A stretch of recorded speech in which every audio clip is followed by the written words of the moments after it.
50 jours après Pâques, après la mort et la résurrection de Jésus, les disciples de Jésus étaient perdus et confus.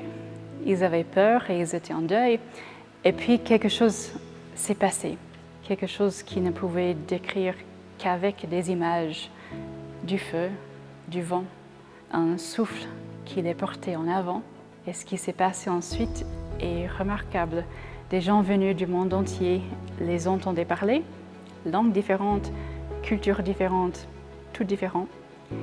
Et pourtant, chacun et chacune les entendait dans sa propre langue.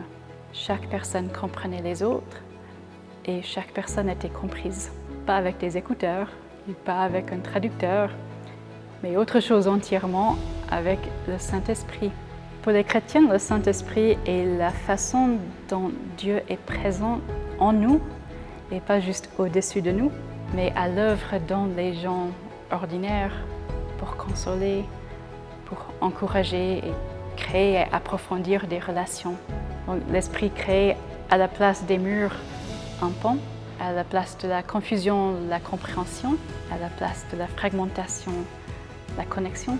Comme une colombe parfois, douce et paisible, comme le feu parfois, avec une énergie qu'on ne savait pas avoir, comme le vent parfois, un élan vers quelque chose de nouveau.